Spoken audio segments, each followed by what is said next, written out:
À la Première Guerre, j'allais à l'école. Et quand je voyais les blessés dans les rues, partout par là, tous ces blessés de guerre, je disais, s'il y a une guerre, je n'irai pas.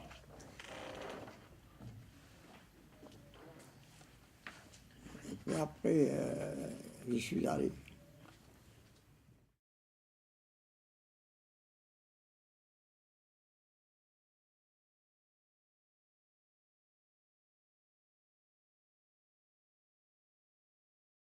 Quand j'étais mobilisé, j'avais 20 ans, c'était à 20 ans qu'on passait.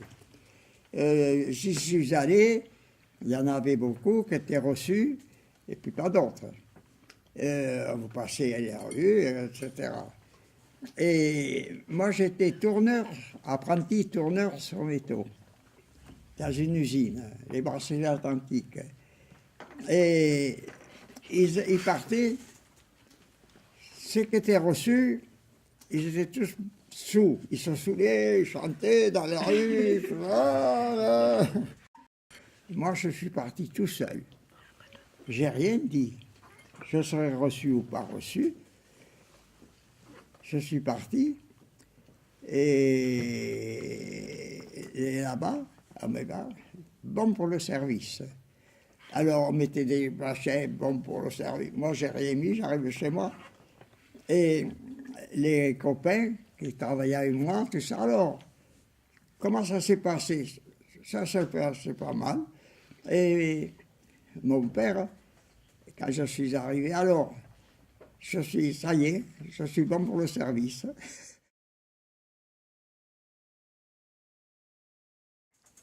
Ah ben, sur le front, quand vous vous battez, c'est quand on se bat, la première fois, vous avez la baïonnette,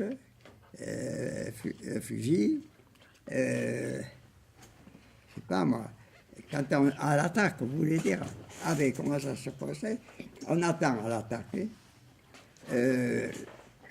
On se mettait sur un mur, on avait un mur à un moment donné, très grand, des gens qui fumaient beaucoup. Moi, j'ai jamais fumé. Mon père ne fumait pas, ni mon grand-père. On était appuyés au mur avant l'attaque. On était dans un creux, on attendait, la nuit tombait, et on disait à l'attaque, et on fonçait en face. Et moi, je me baladais, je ne restais jamais en place, là, devant, quelques-uns, là. Et puis je riais, je racontais, fous-nous la paix. Parce que tout le monde, quand on va attaquer, je vous assure qu'on ne rit pas. On sait qu'on va foncer et on est tué ou. Et puis c'est pas grave. Même si vous tuez, quoi qu'il y en avait qui aimaient ça. Parce que moi j'ai vu des copains que j'ai eus avec la baïonnette là, ils ont tombé, pam, pam, pam. Ils criblaient. Ça, je n'aimais pas. Alors, tire, il fallait toujours qu'ils me disent de tirer. Tire. Je n'étais pas tueur. C'était terrible de tuer un homme. J'ai donné 2 coups de baïonnette avec celle-là. Celle-là, on en a tué 3 ou 4. Hein. Mais j'ai évité.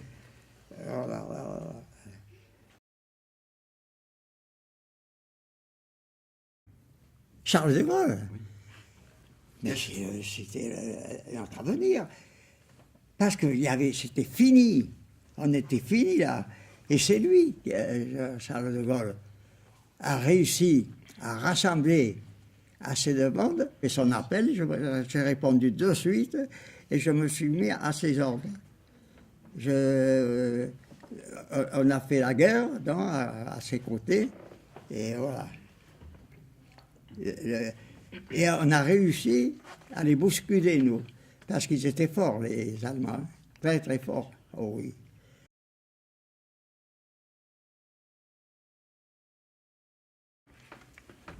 On nous avait changé je travaillais en Allemagne, on nous avait mis dans des wagons, on nous avait amenés à notre usine pour donner un coup de main. Et quand on est arrivé dans ce chose, il a fallu qu'on s'arrête parce qu'il y avait un train allemand qui passait. J'étais prisonnier là. Hein.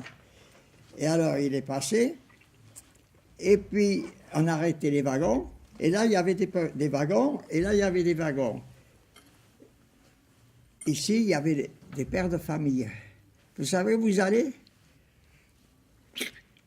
Les femmes, on les triait. Celles qui étaient aptes au travail, tout ça. Les autres, on les tuait. On en tuait tous les jours. Mais là, il y en avait un wagon. Je ne sais pas si c'était petits agneaux. On ne savait pas ce que c'était. On entendait toute la nuit, madame, toute la nuit. Et on demande au gars qui nous accompagnait, qu'est-ce que c'est qu'il y a en bas? Qu'est-ce que c'est des moutons? Ça, c'est des petites filles. Et petites filles. C'était des petites filles. Je l'ai pleuré. Ils s'en allaient au four cramatoire. C'est terrible, ça. Le train partait à la fois.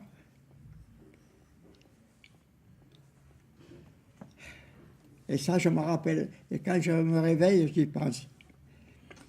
Il brûlait, il cramait, il faisait... Oh là là là.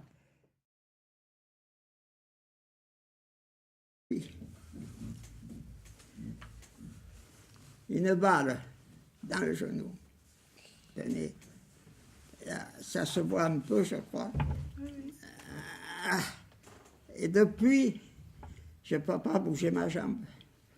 Vous voyez, là, c'est rentré là. Vous voyez?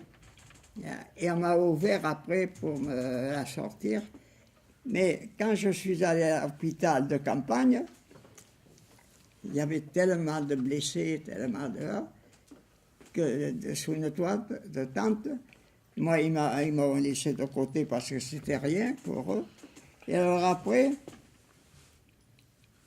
ils m'ont ouvert, et puis ils m'ont fait des points. Puis ils sont partis. Et moi, je suis resté là.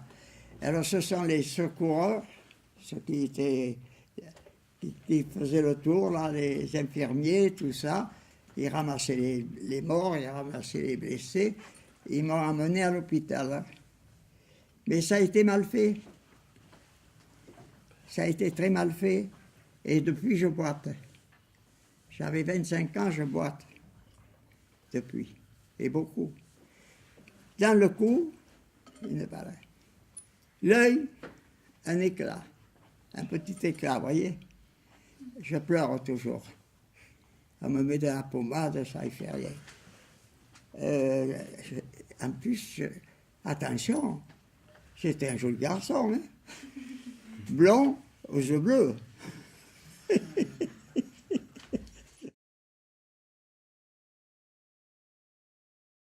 C'est important. Moi, je trouve important de savoir le passé. J'ai eu 20 ans, j'ai eu 15 ans, j'ai eu 12 ans. Enfin, j'ai des petits-enfants, arrière-petits-enfants. Alors, ceux qui ont maintenant 10 ans, qui commencent à comprendre, qu'est-ce qu'ils me posent comme question? Ils me posent des questions. Je leur explique tout ça. Ils répondent à leur institutrice.